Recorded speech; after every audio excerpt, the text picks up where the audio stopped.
اعوذ باللہ من الشیطان الرجیم بسم اللہ الرحمن الرحیم فإذا لقيتم الذين كفروا فضرب الرقاب حتى إذا أثخنتموهم فشدوا الوثاق فإما منا بعد وإما فداء حتى تضع الحرب أوزارها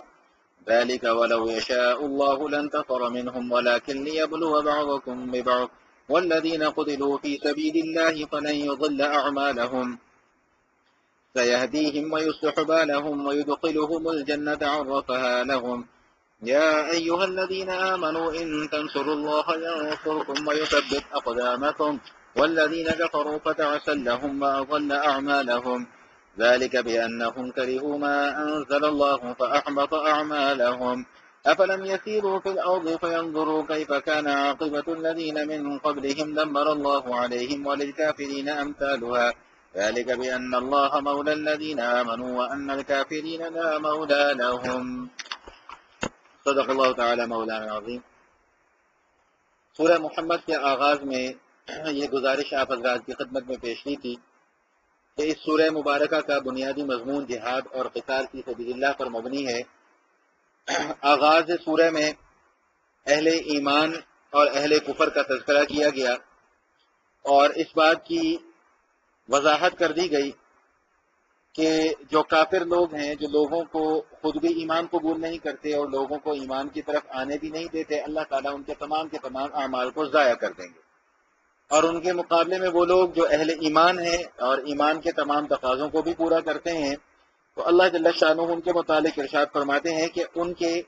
گناہوں، غلطیوں، کوتاہیوں، لغزشوں کو اللہ تعالیٰ نیکیوں سے بدل دیں گے اور ان کی اصلاح فرمائیں گے۔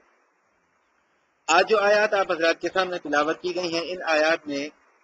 جہاد اور قتال کے احکام کو بیان کیا گیا ہے۔ یہ انتہائی اہم اور یوں سمجھ لیجیے کہ ایک بڑا نازک موضوع ہے، اس لیے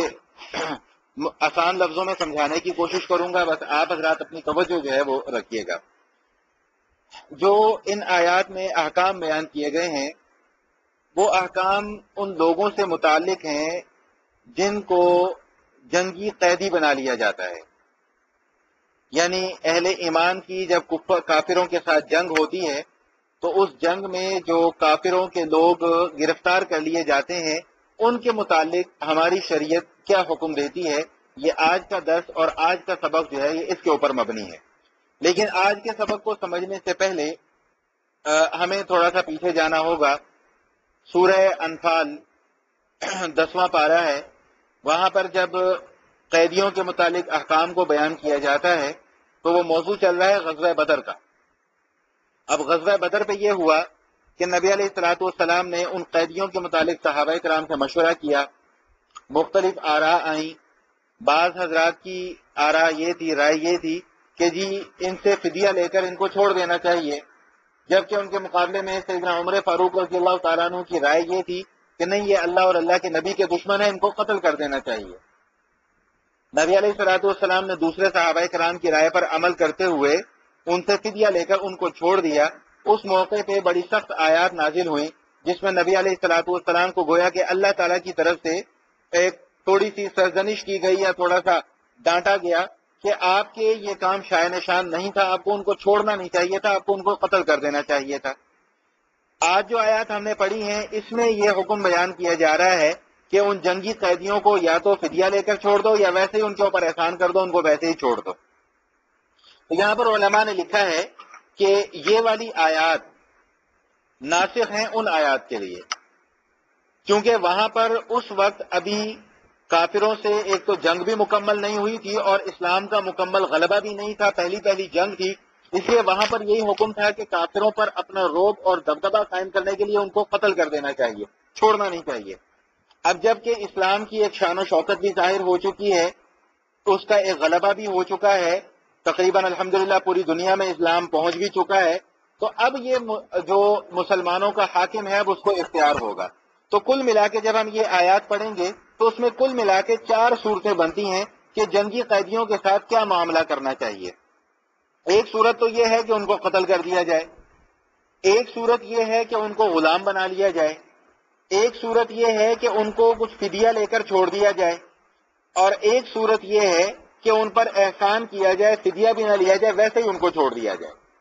اب یہ جو فدیہ لے کر چھوڑنے والی صورت ہے، اس میں ایک صورت یہ بھی ہے کہ قیدیوں کا تبادلہ بھی کیا جا سکتا ہے، کہ اپنے قیدی ان سے لے لیے جائیں اور ان کے قیدی ان کو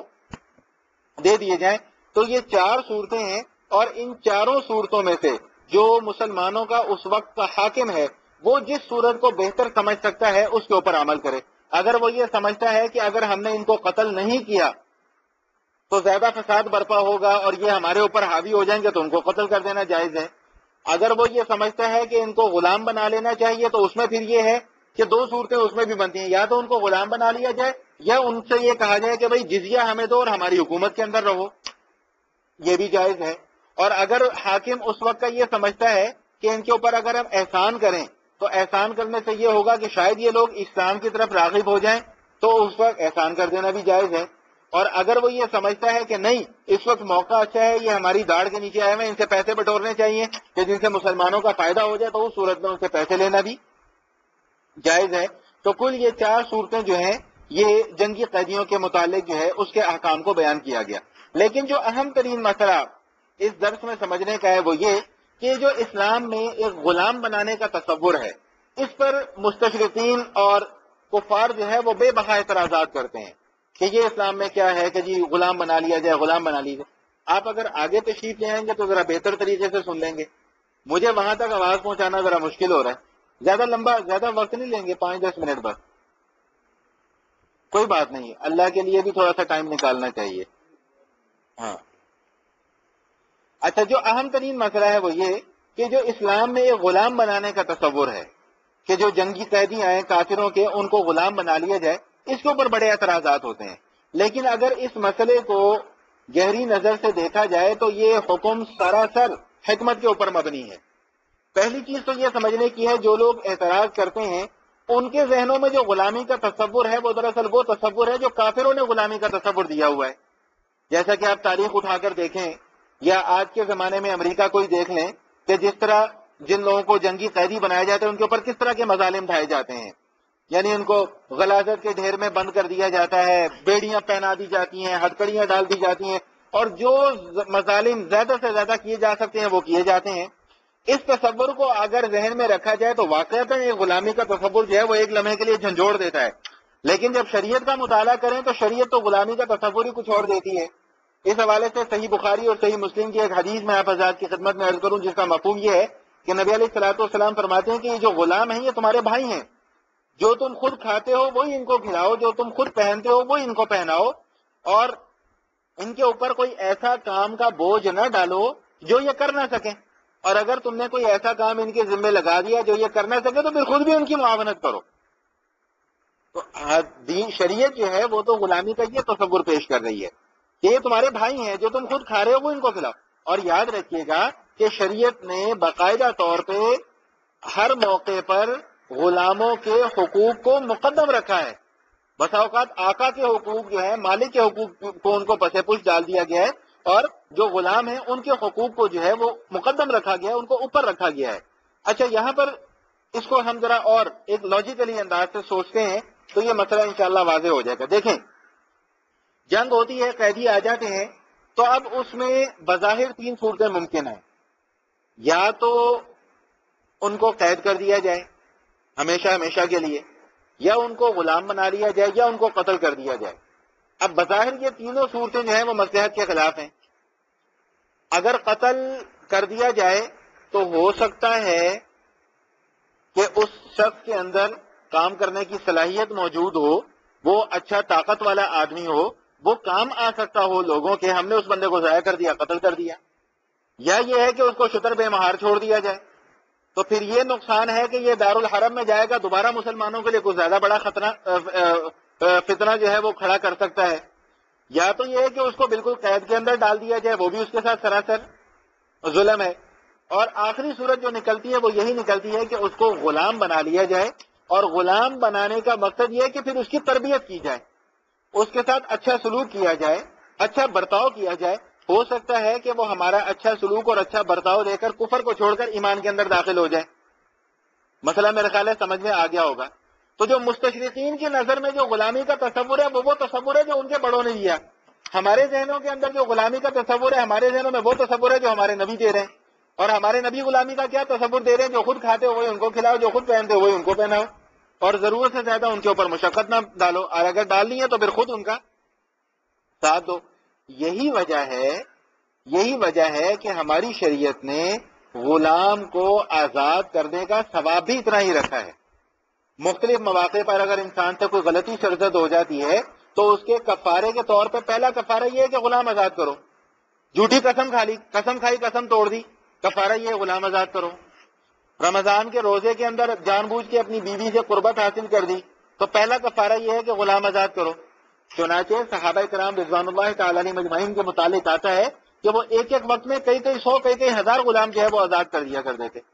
سیدنا عثمان غنی رضی اللہ تعالیٰ عنہ کے متعلق آتا ہے انہوں نے 20 غلام آزاد کیے۔ سیدنا عبد الرحمن بن عوف رضی اللہ تعالیٰ عنہ امیر ترین صحابہ کرام میں سے تھے، انہوں نے 30,000 غلام خرید کر آزاد کیے تھے۔ 30,000 غلام کہنے کی بات ہے۔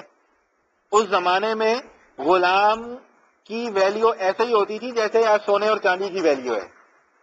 اور غلام خریدتے وقت یہ چیز دیکھی جاتی تھی کہ غلام تگڑا ہونا چاہیے، قوی ہونا چاہیے، جو میرے کام زیادہ سے زیادہ آ سکے، جو میری خدمت زیادہ سے زیادہ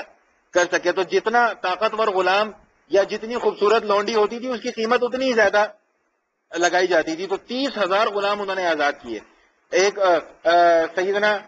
ابو الکلاح رضی اللہ تعالیٰ عنہ ایسا کوئی نام لکھا تھا، ان کے متعلق آتا ہے انہوں نے ایک وقت میں 1,000 غلام خرید کر